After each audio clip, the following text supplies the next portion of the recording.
Right! Mr. Klein! So the sleepyhead's finally up, huh? What are you two doing here? You don't know where we are? This is the upper floor of the pressure exchange chamber. The real one.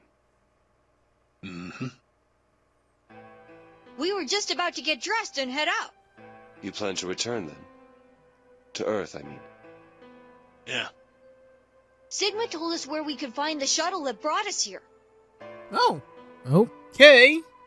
Well, see ya, I guess. Well, guess he's not really the Sigma I knew anymore. He's Dr. Klein now, or Zero Senior, depending on how you look at it. Yeah. I guess either one fits. Why? What do you mean, why? Well, I'm just curious why you would choose to return to a devastated planet when you could stay here. How's staying here gonna help? You aren't gonna say something idiotic about how we should wait here until Sigma changes the past, are you? You can't wait for something that's already happened. Yeah, that's fair. Grammar doesn't work that way. Hell, nature doesn't work that way. You following me? We've already lived through history. Sigma failed to keep the virus from getting out. About 45 years ago, Radical 6 created a pandemic, and the antimatter reactors blew up. That all happened. Whatever Sigma does in the past, history's not going to change. In fact, it's because of what he did, or didn't do in the past, that we've got this past and present. Let me give you an example. Imagine a group of 100 motorcycles driving down an endless freeway. Eventually, they hit a junction. The road splits in two. One freeway continues off northwest, and the other stretches out to the northeast. So one guy, we'll call him S, pipes up. "Let's go northwest," he says. So they take the northwestern road, but about a mile past the intersection, something horrible happens. A semi driving the other way veers into their lane and plows through the bikers. 90 of them die. The surviving 10 are wounded, but survive. They don't stop, though. They keep riding down that highway, and eventually they'd gone 10,000 miles. Then suddenly, something happens that they couldn't have predicted. S, who had survived, suddenly has his consciousness thrown back in time. He ends up back in his own body just before they reach the junction. He remembers everything. So what does S do? He goes to the right. What anybody would do. Let's go northeast. That means all 100 of the bikers survive to reach their destination, happy and healthy. And they all live happily ever after. That's what you're thinking, right? Yeah? It's a great outcome for the 100 bikers that went northeast. But what about the 10 that went northwest and survived the accident? Huh? Wouldn't it be 9 people? I mean, S's mind went back in time, right? Right. Okay, 9 people then. What happens to the reality they were living?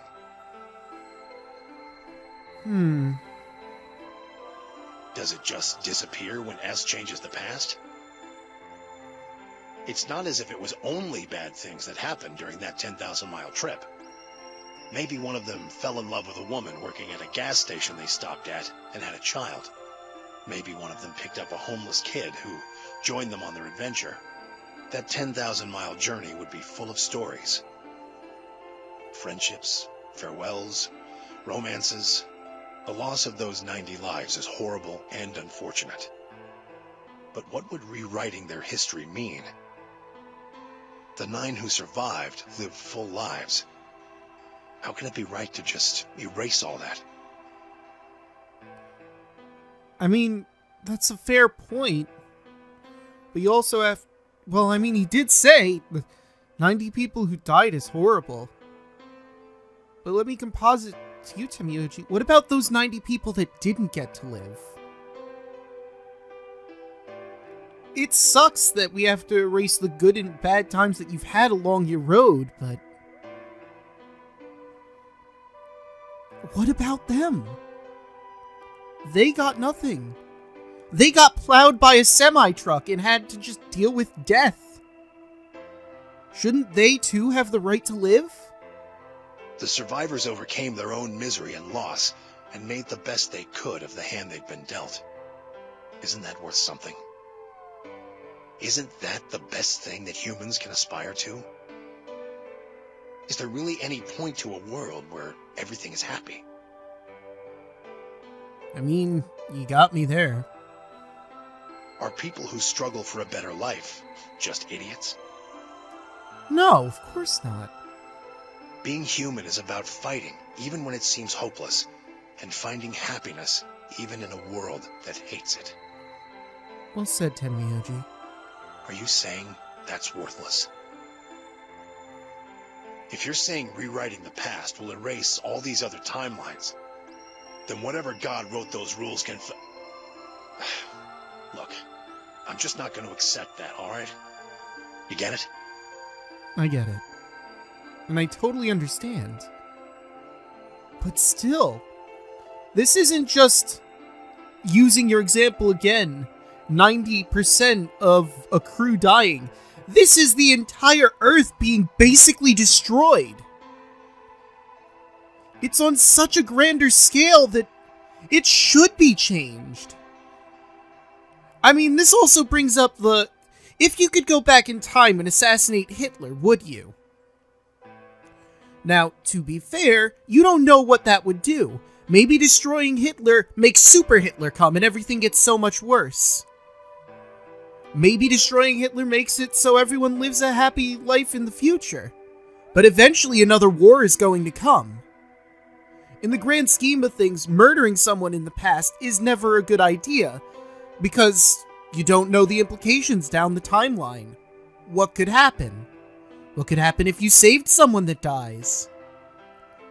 In a sense, Tenmyoji is correct in his, you shouldn't try and rewrite history, but at the same time, when it's this devastating, when it's something that could have been avoided, why not? If you had the power to do it, why wouldn't you? Isn't it worth trying?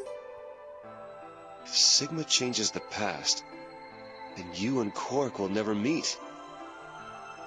Is he right? No. It's not gonna happen. We're here right now. This is reality. Even if Sigma does change the past, we're not just gonna disappear or something.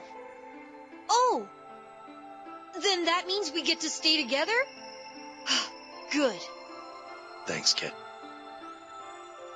I understand how you feel. Why you want to return to Earth is clear. You have lives there, I imagine. There are likely people waiting for you. Right. Uh-huh. Have you already said goodbye to the others? Bye, Luna, Alice, and Clover all saw us off. We told them we'd see them again someday, and then came here. They were the only people you want to say goodbye to? No point saying anything to Dio. Yeah, fuck him. Besides, he's asleep. Did you at least punch him while he was asleep just for the laughs? Because I would have done that. Or the gut. A good gut punch while he's asleep. Since I know he probably won't wake up. Then he gets to wake up with a really sore stomach. You were asleep too. Sorry, but we didn't really know much about you. You have a point. Akane was in the armor in this timeline, after all. What about Sigma? Well, he's not really Mr. Sigma anymore. Of course. He is Dr. Klein now that his consciousness has returned. Yeah, but more importantly, he's the guy who brought us all here. Not a lot of warm feelings there, you know? Yeah, that's fair. And like Quark said, it's not like they can say goodbye to the Sigma that they actually spent time with. And Akane? Yeah, if anyone, Tenmyoji, I'd think you'd want to say something to her. You spent so much of your life looking for her, and here she is. Did you really say nothing? Never mind her. Oh, Junpei. I mean, I get it. It still hurts, I'm sure, but are you sure you want to go? Are you sure you won't regret it later? She's just like him. Not the Akane I knew.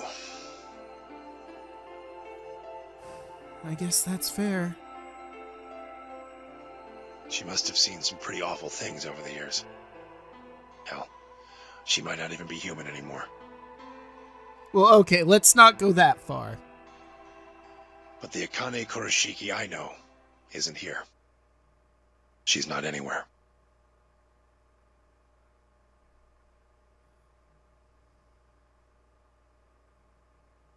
In the end, Clover and I were just pawns. Pawns to be used and then gotten rid of. Still, it's not like we're completely resentful. We had to be here to help change the past. That part's easy to understand. But Kinda sucks, though. Yeah, no argument here. I mean, Sigma and Phi have it easy. They get to go back to December 25th in 2028. They'll stop the Radical Six and save the world, and then they'll have a nice, normal future to look forward to. In other words, they get to go back to Point E and just enjoy history like it was supposed to happen. we don't. We're stuck with Point C as our starting point. You told us about Tenmyoji's story, right? The one with the motorcycles? It would be like if Alice and I were kidnapped right before the intersection. Then whoever grabbed us takes us to wherever the bikers are going, 10,000 miles to the northwest. Don't get us wrong. We know why we had to be here. Without us, S's consciousness wouldn't have been able to go back to right before the intersection. If that couldn't happen, then the fate of those 90 dead bikers would be sealed. But it's still not the best situation for those of us left in the Northwest. Yeah, you kind of get left in the lurch, don't you? Especially Clover and Alice. I mean, they were kidnapped. They didn't get to live through life like Tenmyoji did. Junpei had a full life ahead of him. He had to live through some hardships, but he genuinely seems happy with what he's got. Alice and Clover have nothing. They had jobs in the past, but since they were abducted, they can't just go back, and humanity and Earth have changed so much. We're stuck in the reality where the 90 bikers died. are we just supposed to go live on Earth? It's a wasteland now. And what about our friends and families? We left a whole world behind 45 years ago. Even if it is for the greater good? It just doesn't seem fair, does it? No, it doesn't. Yeah, it's a little bit much. So we went and talked to the old lady. She told us that there is one way. One way we could get back to the past. Let's say you do go back to the past. Wouldn't that cause your minds to get thrown back here? That seemed to be how Sigma and Phi's jumps worked, at least. Yes, you're right. But this is different. Different? How so? From what she said, it sounds like there's a way we can send our bodies back in time, too. Wait, what? Excuse? Is there a time machine around here? That's ridiculous. It would create a paradox. How could you have two Clovers and two Alices at the same time? But that wouldn't happen. Akane says there's a way around that. How on earth does she plan to do that? Schrodinger's Cat. Okay. Here we go, folks. Time for another quantum physics jump.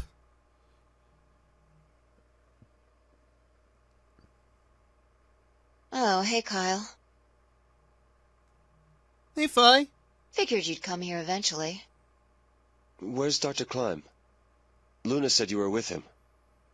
He said he was tired, so he's off resting right now. There's a bedroom at the end of the hallway.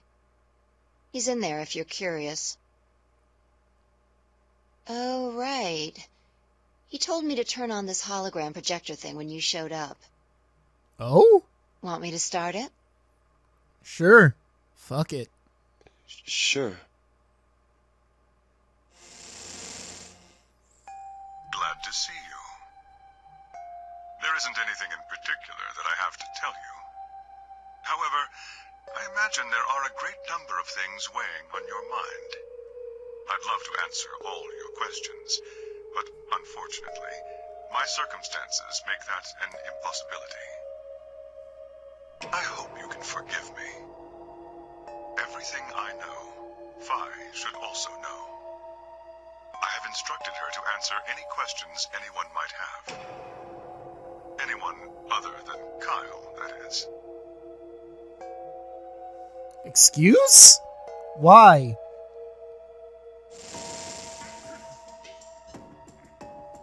What does he mean, other than Kyle?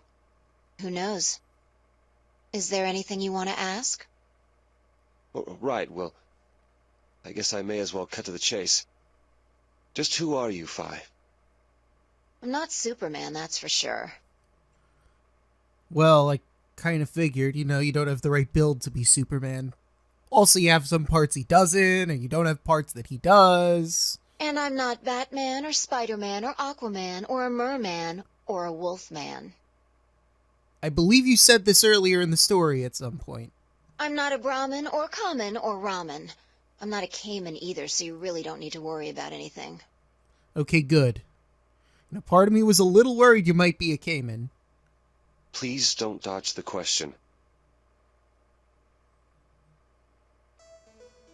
About 5 hours ago, Akane attacked you with a knife. That triggered something which sent your mind back to the past, correct? Specifically, you were sent to Point D, April 13th, 2029. On that date, your body was already in Akane's custody. Although by then you were in cold sleep.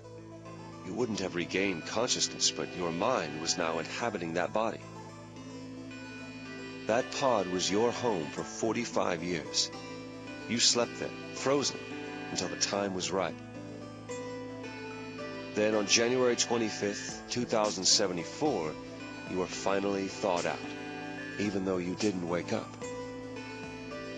Still unconscious, you were carried to the AB room.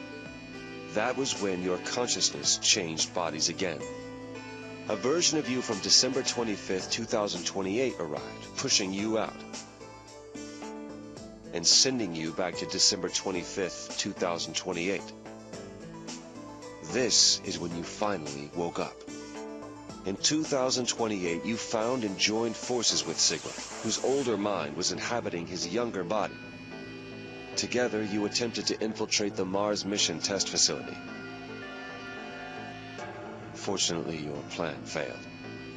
The Radical Six did escape on New Year's Eve. That failure determined the path you followed. Instead of going along the line that branches out to the right from Point E, you headed straight to Point D. Point D being April 13th of the following year. That was the day that you made your way to Akane's hideout and asked to be put into one of the treatment pods. Another consciousness enters your body around that time from the future. It is, of course, the version of you that left your body when Akane attacked you in the garden. This caused the two versions of you to swap places, and you moved 45 years into the future, where you woke up on the garden floor. That put you on the line that comes here. So if we discount the time you spent in cold sleep, for you only 3.5 months have passed since that happened. That being when you were sent back into the past from the garden. Have I missed anything? No, everything you talked about you got right. Well, what do you mean by that? I'm kind of an unknown variable in this equation. You could think of me as a kind of X factor. It's taken me the last 3.5 months to understand it.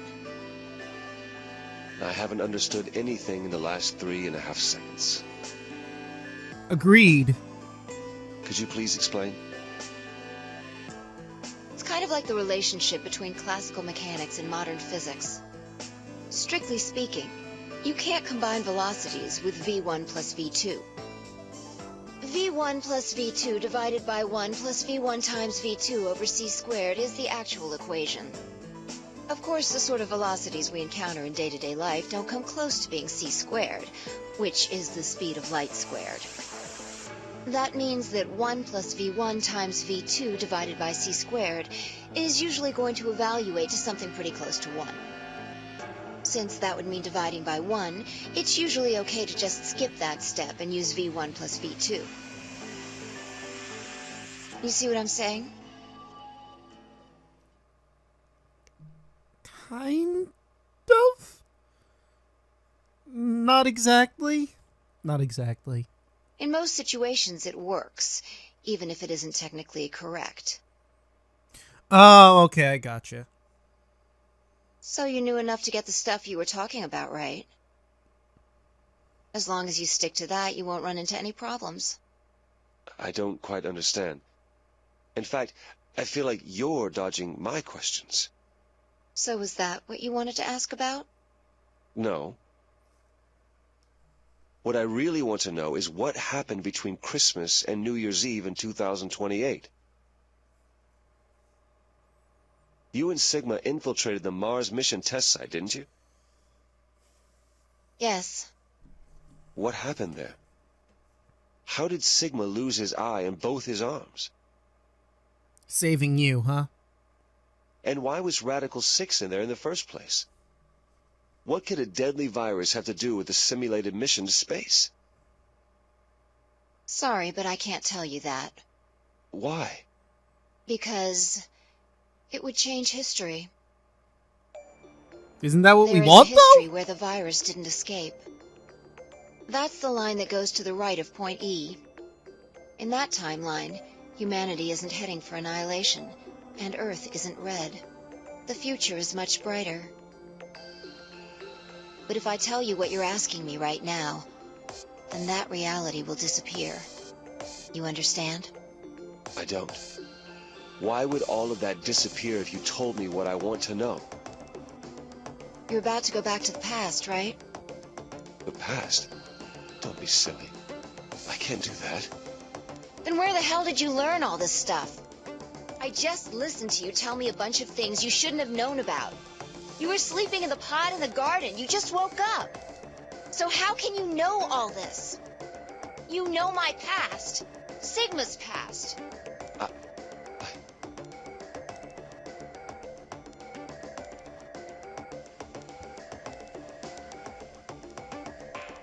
I shall give you your answer. You are not Kyle Climb. Oh my god, no way. Your body is Kyle's, but your consciousness is not. Think about it. Do you really believe you're Kyle? Or could you be someone else entirely? Then, where is the real Kyle's consciousness?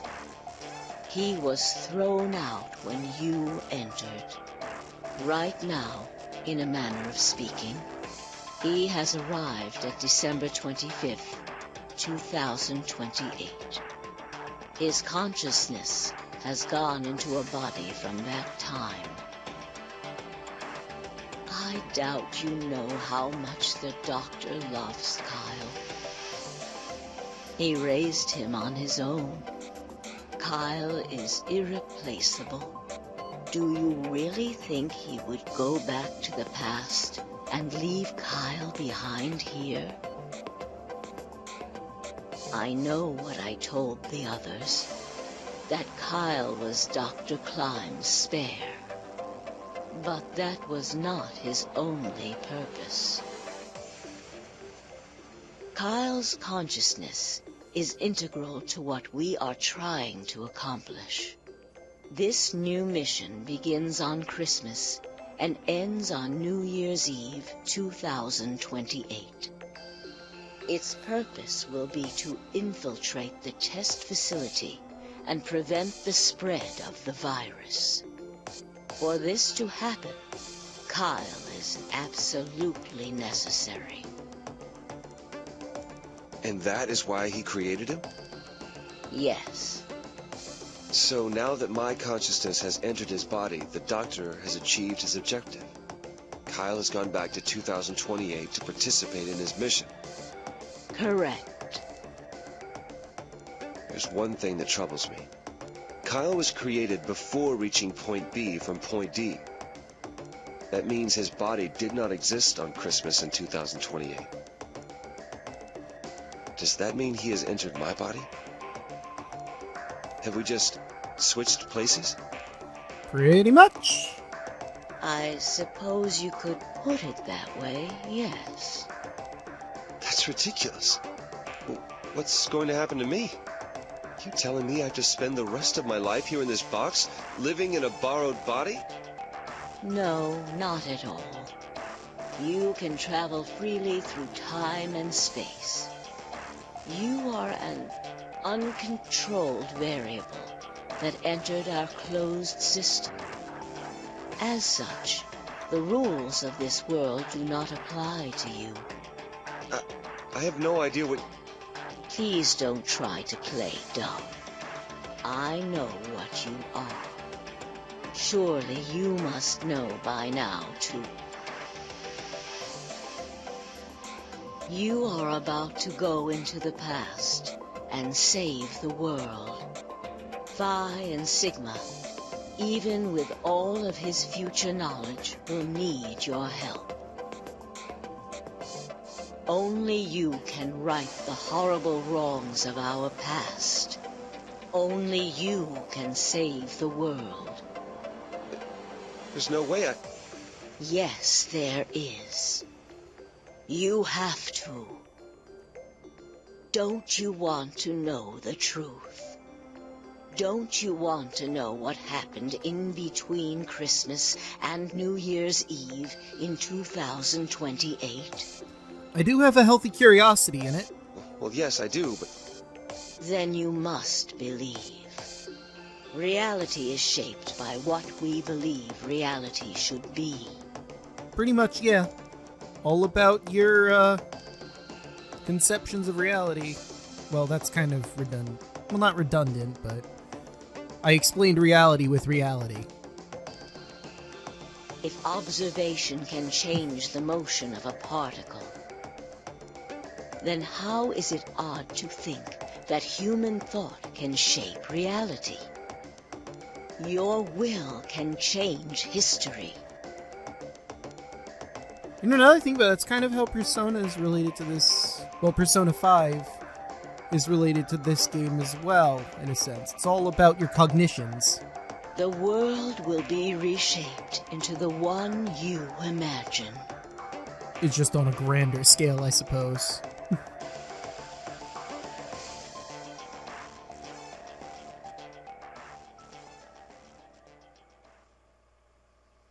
Remember what I've told you.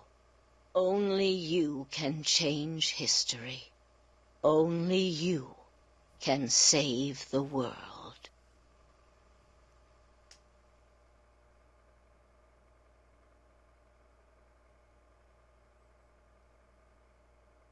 End or beginning? Well, let's continue down the line then, shall we?